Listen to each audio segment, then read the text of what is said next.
ननंद और भाभी की लड़ाई। अमित और कविता भाई बहन थे। कविता बड़ी थी और अमित छोटा था।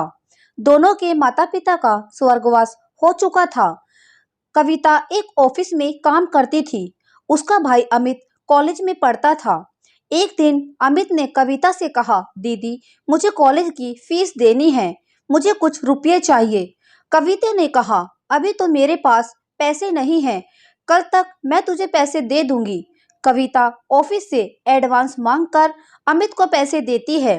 वह अपने भाई को अफसर बनाना चाहती थी, इसलिए वह दिन में ऑफिस में काम करती थी और शाम को एक घर में काम करती थी। कुछ दिन बाद अमित की पढ़ाई पूरी हो गई।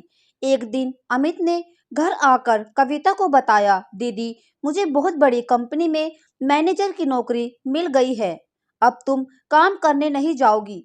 ये कहकर वह जिद करने लगा। हार कर कविता मान गई और उसने काम करना छोड़ दिया। अब वह केवल घर संभालती थी। ऐसे ही समय बीत रहा था। एक दिन अमित ने कहा, दीदी मैंने कुछ रुपये जोड़ लिए हैं, अब मैं आपकी शादी करना चाहता हूँ। यह सुनकर कविता ने कहा, नहीं भाई, पहले मैं तेरी शादी करूंगी, जब घर संभालने वाली आ जाएगी तो मैं भी शादी कर लूंगी। कविता ने अच्छी सी लड़की देखकर अमित की शादी कर दी। अलका को भाभी के रूप में पाकर कविता बहुत खुश हो रही थी। धीरे धीरे अलका ने पूरा घर संभाल लिया। तीनों बहुत खुशी से रह रहे थे। एक दिन अलका की माँ अलका से मिलने आई। उन्हें कविता शुरू से ही पसंद नहीं थी। मौका पाकर उसने अलका से कहा, तेरी ननंद शादी नहीं करना चाहती है, यह तो जीवन भर तेरे पति की कमाई पर ऐश करना चाहती है, तू बहुत सीधी है। यह सुनकर अलका ने कहा, माँ तुम बेकार की बात कर रही हो, अमित इनके लिए लड़का देख रहे हैं, जैसे ही मिल जाएगा शादी हो जाएगी। लेकिन अलका की माँ ने कहा, बेटी तू नहीं समझेगी, यह तेरे को कभी चैन से रहने नहीं देगी। अगले दिन अमित ने कविता से कहा, दीदी मैंने आपके लिए लड़का देखा है, आप कहे तो बात आगे बढ़ाई जाए। लेकिन कविता ने कहा, नहीं भाई, मैं अभी शादी नहीं करना चाहती, जब करनी होगी तो बता दूंगी। यह सुनकर अमित और अलका को आश्चर्य हुआ। अलका के दिमाग में माँ की बातें गूंजने लगी। उसके बाद अलका का व्यवहार कविता के लिए बदल गया। वह अमित को सामने कुछ नहीं कहती, लेकिन अमित के जाने के बाद कविता से छोटी छोटी बात पर लड़ती रहती। एक दिन कविता कहीं गई थी। अकेले में अलका ने अमित से कहा, दीदी शादी क्यों नहीं करना चाहती, कहीं ऐसा तो नहीं तुम्हारी बहन हमेशा हमारे ऊपर बोझ बनकर बैठी रहे। यह सुनकर अमित को बहुत गुस्सा आया। उसने कहा, खबरदार मेरी दीदी के बारे में कुछ कहा तो वे जो चाहेंगी वही होगा। तुम्हें पता है, उन्होंने अपना पूरा जीवन मुझे बड़ा आदमी बनाने में लगा दिया। अलका को समझ आ गया कि अमित उसकी बात कभी नहीं सुनेगा। उसने अपनी ननंद को रास्ते से हटाने के लिए एक तरकीब सोची। एक दिन अलका ने कविता से कहा, दीदी काफी दिनों से मैं कहीं बाहर नहीं गई हूँ, कल हम मंदिर चलते हैं। यह सुनकर कविता बहुत खुश हुई। अगले दिन दोनों मंदिर में पहुंच जाती है। मंदिर में पूजा करने के बाद अलका कविता को प्रसाद देती है।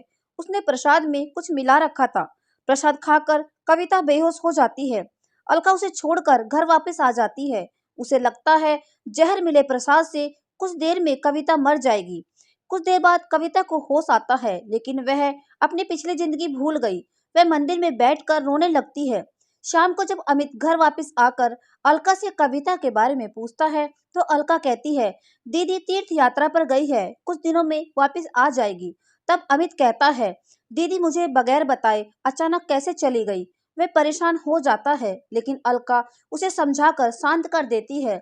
इधर कविता को उसी मंदिर के पुजारी मंदिर में स्थान दे देते हैं। वह दिन रात मंदिर में सेवा करने लगती है। मंदिर के सभी भक्त और पुजारी कविता का बहुत ध्यान रखते हैं। ऐसे ही समय बीत रहा था, लेकिन कविता को पिछला कुछ याद नहीं आ रहा था। काफी दिन बीत जाने पर अमित कविता को ढूंढने निकल गया। वह कविता को ढूंढता रहा, लेकिन कविता कहीं नहीं मिली। एक दिन वह थक कर उसी मंदिर के एक पेड़ के नीचे बैठ गया। तभी वहां कविता आई। उसने कहा, भैया मंदिर में भंडारा शुरू हो रहा है, आप भी बैठकर भोजन कर लीजिए। कविता की आवाज सुनकर अमित चौंक गया। कविता को देखकर वह रोने लगा। तब कविता ने कहा, भैया आप क्यों रो रहे हो? तभी वह पुजारी बाबा आ गए। उन्होंने अमित से पूछा, तो अमित कविता के बारे में बताया। पुजारी बाबा ने कहा, ये लड़की यहाँ बेहोश मिली थी। होश आया तो इसे कुछ याद नहीं था। अच्छा हुआ तुम मिल गए। इसे अपने घर ले जाओ। भगवान ने चाहा तो वहां जाकर इसकी याददाश्त वापस आ जाएगी। अमित ने कविता को चलने के लिए कहा तो वह रोने लगी और जाने से मना कर दिया। लेकिन अमित जिद कर रहा था। तब कविता ने कहा, भाई मुझे सब याद है, लेकिन मैंने जानबूझकर नाटक किया था ताकि तुम और भाभी मेरे बिना खुश रह सको। भाभी को मेरे घर में रहना पसंद नहीं, इसलिए अब मैं उस घर में नहीं जाना चाहती। यह सुनकर अमित रोने लगा और कविता से बोला, दीदी अगर आप घर नहीं चलोगी तो मैं भी यहीं रहूंगा। उसकी बातें सुनकर कविता घर आने के लिए तैयार हो गई, लेकिन उसने अमित से कहा, मेरी एक शर्त है, तुम भाभी पर गुस्सा नहीं करोगे। अमित मान गया और कविता को लेकर घर आ गया। कविता को देखकर अलका सहम गई। वह रोने लगी और उसने अमित और कविता से माफी मांगी। कविता के कहने पर अमित ने उसे माफ कर दिया। कुछ दिन बाद कविता ने शादी कर ली और अपने ससुराल विदा हो गई। तो दोस्तों, यह कहानी आपको कैसी लगी कमेंट में जरूर बताएं। वीडियो को लाइक करें, शेयर करें, हमारे चैनल को सब्सक्राइब करें। Thank you.